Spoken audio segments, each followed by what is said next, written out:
So in this module, we're going to get into the graphs of quadratic functions, and we've gone over how to solve quadratics last quarter by factoring, by completing the square, and by the quadratic formula. But this module, we're going to focus on the graphs that these quadratic equations or functions make. So to get started, talking about what the graph looks like, so I'm going to highlight this shape right here, this curve, and it's kind of like a U shape. And the graph of this U shape is called a parabola. So quadratic functions graph into parabolas. And remember, the quadratic function is anything of the form ax squared plus bx plus c. And it makes this U shape called a parabola. We're going to talk about the important parts of this shape and what's necessary to know in terms of it, because there's going to be quite a bit of vocabulary. All right, so to start off, we're going to focus on these 2 points right here. These are the 2 points where this parabola intersects the x-axis. And if you were to go ahead and solve a quadratic, the 2 solutions of that quadratic would appear on these 2 values on the x-axis. And we call these the solutions of the quadratic. But since these are points on the x-axis, we also call these x-intercepts because that's where it intersects the x-axis. Now there's actually 2 more names that we call these points, and they all get used interchangeably, so we also call these roots. And the last name we use are zeros because that's where the x value of that's where the y value of the point is 0, and that's when the equation is equal to 0 that we use these to solve. Next point we're going to focus on is this point right smack in the bottom, in the middle, and if it's backwards it would be at the top. And we call this point the vertex point. It's an xy coordinate. And if it's at the bottom, we call it a minimum. If it's at the top, if the parabola were backwards, we call it a maximum. So in this case, this red point right here, the vertex is a minimum, but it can also be a maximum if it's in reverse. And the last thing we want to focus on is this line down the middle. So I'm going to highlight it real quick. So this line, this dotted line, which is just kind of there to represent something that's a line that doesn't really exist, that's why it's broken. And this line splits the parabola into 2 equal halves. It's like a mirror reflection. So we call this a line of symmetry. So that line down there is called the line of symmetry. So go ahead and get these notes down and turn over to the back of your paper. So now that we know the basic vocabulary for a parabola, we're going to go over how to graph these parabolas or these quadratic functions using the roots or the x-intercepts or the solutions. So here are the 4 steps. We're going to solve for x using the zero product property because these are already factored for us. After we take care of that, we're going to graph the roots. They go on the x-axis. And again, the x-intercepts. Once we have that, we're just going to go to the middle of the 2 roots or the intercepts, and we're going to find the line of symmetry. What's that x value in between? And lastly, we're going to plug in that x value to find the y value to get the vertex, because we need 3 points. So in order to graph it, we need 3 points.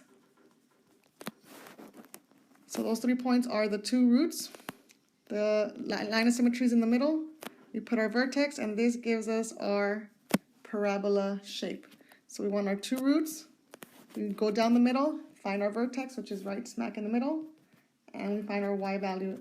So it's going to make more sense once we actually do it ourselves. So let's go ahead and get into the first example. So number 1, we're going to start off by looking at our equation. It's already been factored, so we're going to set it equal to 0 because that's where we have our roots at. So using the zero product property, we're going to set y equal to 0. So I can replace the 0 here, or I could put on the right. And using the zero product property, I can ignore the 2. I know that x is equal to positive 5, or x is equal to, from this one, 3. So we have 2 solutions, x equals 5 or 3, and these are my roots. These are my zeros. So this is where the x-axis is equal. This is where the parabola intersects the x-axis. So at positive 5, I'm going to put a point here. And at 3, I'm going to put a point there. I'm going to zoom in on it so we can see it a little better. So here at 3, we have an intercept, and at 5.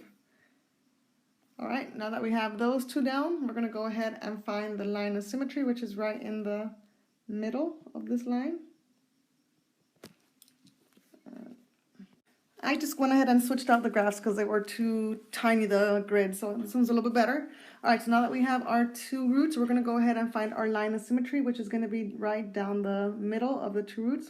Remember, parabola is always going to be symmetrical. So this line right here down the middle, you don't actually have to draw this dotted line if you don't want to. But this just tells me that on the left half of this line and on the right half, we have the same image, but backwards. So we know that our line of symmetry, I'm going to put LOS for line of symmetry, is that x is equal to positive 4, which is in between 5 and 3. I'm going to plug in this number 4 into the equation to find the y value that matches it. So I'm going to go back to my equation. I'm going to plug in the number 4 for both x's. I'm going to subtract 5 here and subtract 3 here. All right, I'm just going to go ahead and evaluate this whole expression. So for 4 minus 5 is negative 1, 4 minus 3 is positive 1, and 2 times negative 1 is negative 2, and negative 2 times 1 is still negative 2. So that means my vertex is going to be at 4 for x and negative 2 for y. So I'm going to go ahead and go forward down 2. This is my vertex point. I'm going to use this to graph my parabola. Doesn't have to be perfect, just make sure it's curvy, it's not a V shape, it should be a U shape. Let's go ahead and do the next one. Same thing, we're going to start off by identifying our two roots. From this one, I know the root is 5. This is what makes it equal to 0. So I'm using the zero product property. For the second one, I know my other root is at negative 1. So again, these are my roots. That's the 1s. And then now we're going to go ahead and find our line of symmetry, which is going to be in between these two roots. So I'm going to go ahead and graph the two roots. One goes at 5 again. The other one goes at negative 1. So I'm going to go down the middle. 1, 2, 3, 4, 5, 6 spaces in between. Halfway would be 3. So this is a halfway point. We'll do it in another color. So this right here is my halfway point. Again, you don't have to draw this line if you don't want to. But my line of symmetry is that x is equal to positive 2. So I'm going to go ahead and plug in the number positive 2 into my equation. Notice I did not forget this negative right there. So I'm going to go ahead and plug in a 2 for both x's. And I'm going to finish the rest of the equation by subtracting 5 here and adding 1 over here. I'm just going to go ahead and simplify this. Negative times negative 3 times positive 3. And that's going to give me a negative times a negative 3 is a positive 3. A 3 times another 3 is a 9. Now in this case, it's going to go off the grid. So I'm going to go ahead and just estimate it here. So when I go ahead and graph it, I'm going to go up 9. And actually, just to make it easier on myself, I'm going to rescale the graph. I'm going to make these go by 2s. It's 2, 4, 6, 8, and 10. So I'm just going to rescale the graph so I can make it work easily for me. So that's going to be 9 is going to be right here in the middle. And I'm just going to go ahead and graph my parabola. Doesn't have to be perfect. So again, my vertex here is at 2, 9.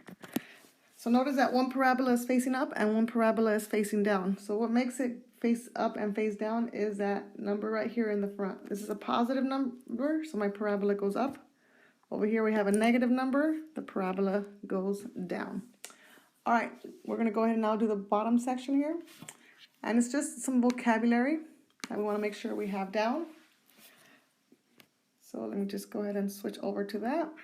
Let's give it a second. All right, so these are all the words that we're going to take into account to fill in all these blanks. Go ahead and take a minute and see which ones you can fill out without me going over it with you. And then when you're done filling out as many as you can, go ahead and hit play and see what the answers are. All right, so let's see how far you guys got. So when we graph a quadratic, it has a U shape. The math term for this shape is a parabola. When you see a parabola, you will know that it is a graph of a quadratic function. So parabolas come from the equations that have that power of 2. This is very different than a line, which is the graph of a linear equation. So those are the y equals mx plus b equations. So up to this point, we have called the answer to a quadratic equation just a solution, our two answers, but it can be called by three other names. We usually see these other names in relation to the graphs of quadratic equations, and they can be used interchangeably. So again, some of those other three names given to a quadratic or to the solutions of a quadratic are the roots. Those are the ones we saw at the beginning. We can call them the zeros because that's where the y value is equal to 0, and x-intercepts because that's where they cross the x-axis. These names make sense if you look at the graph of a quadratic function. As noted in the right pair share, the solutions are where the parabola crosses the x-axis and where y is 0 in the t-table.